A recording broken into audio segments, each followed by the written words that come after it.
ನಮಸ್ಕಾರ ಸ್ನೇಹಿತರೆ, one step to success ಚಾನಲ್ಗೆ ತಮ್ಮೆಲ್ಲರಿಗೆ ಸ್ವಾಗತ. ಸ್ನೇಹಿತರೆ, 6ರಿಂದ 10ನೇ ತರಗತಿಯ ಏನು ಗೌರ್ಮೆಂಟ್ ಟೆಕ್ಸ್ಟ್ ಬುಕ್ಗಳ ಒಂದು ವಿವರಣೆಯನ್ನು ಸ್ಟಾರ್ಟ್ ಮಾಡಿದ್ವಿ. ಸೊ ಇದು ಇವತ್ತಿನ ಒಂದು 8ನೇ ತರಗತಿ ಆಗಿರುತ್ತೆ. ಕನ್ನಡ ಸಬ್ಜೆಕ್ಟ್ಗೆ ಸಂಬಂಧಪಟ್ಟಂತೆ ಕನ್ನಡ ವಿಷಯ ಅಂತಕ್ಕಂಥದ್ದು PSTR ಆಗಿರ್ಬೋದು, GPSTR ಇರ್ಬೋದು, HSTR ಆಗಿರ್ಬೋದು, ಅಥವಾ ನಿಮ್ಮ ಕರ್ನಾಟಕ TET ಎಕ್ಸಾಮ್ ಆಗಿರ್ಬೋದು. ಎಲ್ಲ ಎಕ್ಸಾಮ್ಗೂ ಕೂಡ ತುಂಬ ಇಂಪಾರ್ಟೆಂಟ್ ಆಗಿರುತ್ತೆ.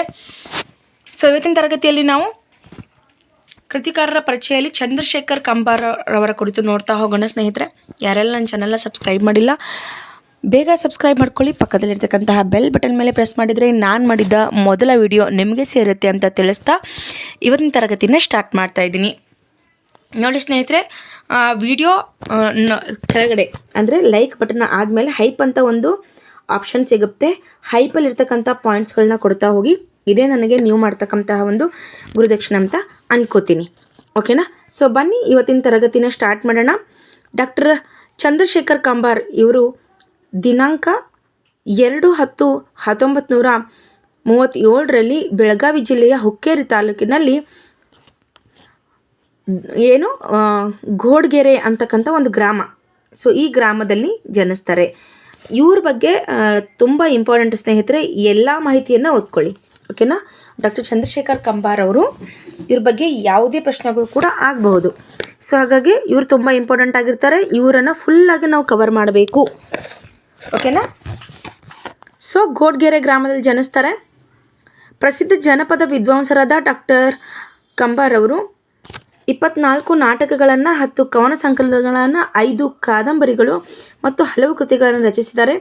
ಚಕೋರಿ ಇವರ ಮಹಾಕಾವ್ಯ ಆಗಿದೆ. ವೆರಿ ಇಂಪಾರ್ಟೆಂಟ್ ಸ್ನೇಹಿತರೆ. ನೋಡಿ, ಚಕೋರಿ ಒಂದು ಮಹಾಕಾವ್ಯ ಆಗಿದೆ.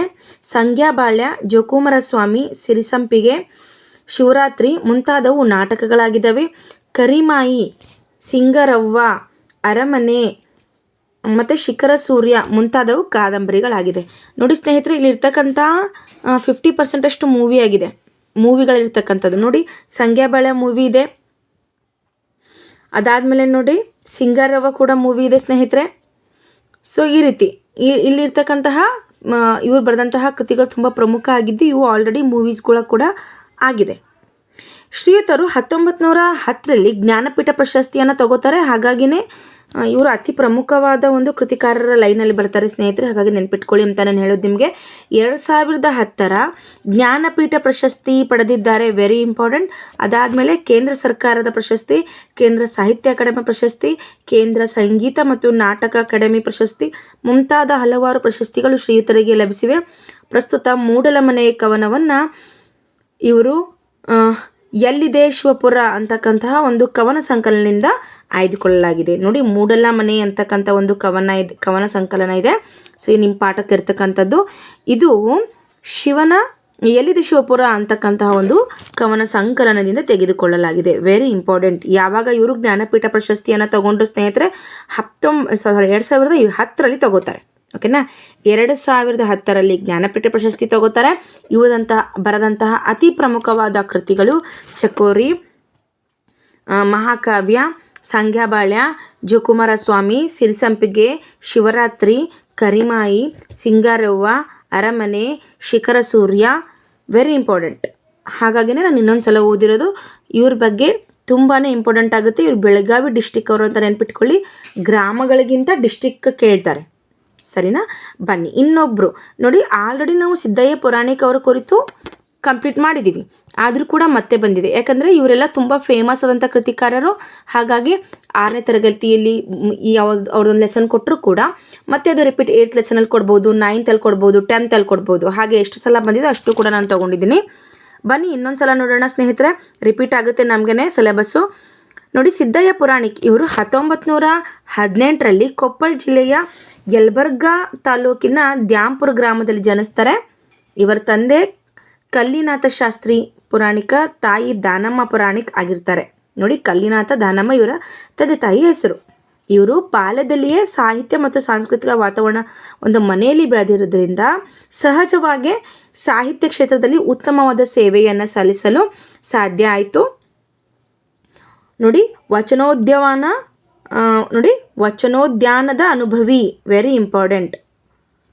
ವಚನೋದ್ಯಾನದ ಅನುಭವಿ ಬಿರುದಾಂಕಿತರು ಅಂತ ಕೊಟ್ಟಿದ್ದಾರೆ. ಈ ಬಿರುದು ಅವರಿಗಿದೆ, ನೆನ್ಪಿಟ್ಕೋಬೇಕು.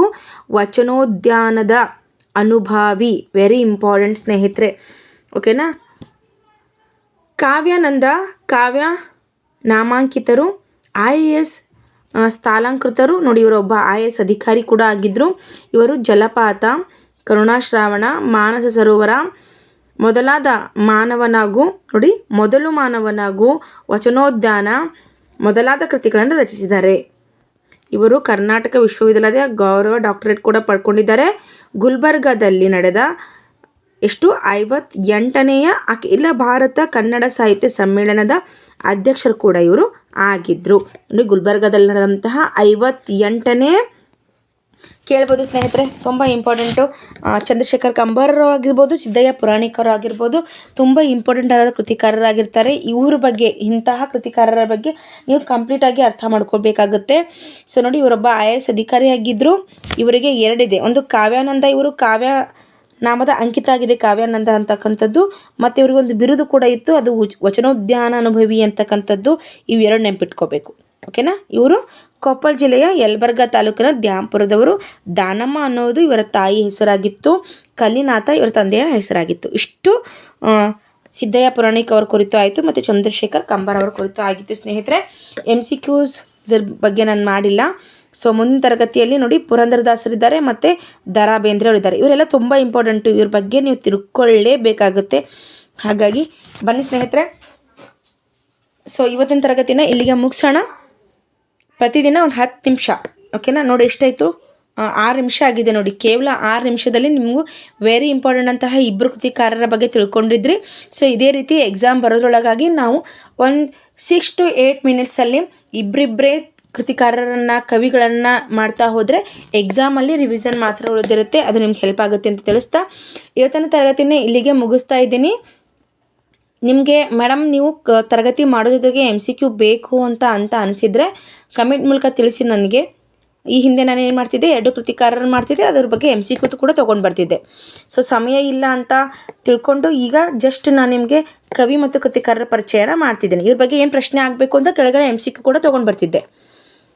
ಟೈಪ್ ಮಾಡಬೇಕು, ಅದು ತುಂಬ ಸಮಯ ಹೋಗುತ್ತೆ ಸ್ನೇಹಿತರೆ, ಹಾಗಾಗಿ ಮಾಡಲಿಲ್ಲ, ಓಕೆನಾ. ಸೊ ಇಲ್ಲ ಮೇಡಮ್ ನಮಗೆ MCQ ಬೇಕು, MCQ ಆದ್ರೇ ನಮಗೆ ರಿವಿಷನ್ ಆಗುತ್ತೆ ಅಥವಾ ಪರ್ಫೆಕ್ಟ್ ಅನಿಸುತ್ತೆ ಅಂತ ಅನ್ನೋದೇ ಆದರೆ ಕಮೆಂಟ್ ಮೂಲಕ ತಿಳಿಸಿ, ನೋಡೋಣ ಎಷ್ಟು ಡಿಮ್ಯಾಂಡ್ ಇದೆಯೋ ಅದ್ರ ಮೇಲೆ ನೋಡಿಕೊಂಡು MCQ ಸ್ಟಾರ್ಟ್ ಮಾಡ್ತೀನಿ. Thank you so much watching this video. ಏನೇ ಡೌಟ್ಸ್ ಇದ್ದರೂ ಕೂಡ ಕಮೆಂಟ್ ಮೂಲಕ ತಿಳಿಸಿ, ಅದನ್ನು ಬಗೆಹರಿಸಲಿಕ್ಕೆ ಪ್ರಯತ್ನ ಪಡ್ತೀನಿ. Thank you.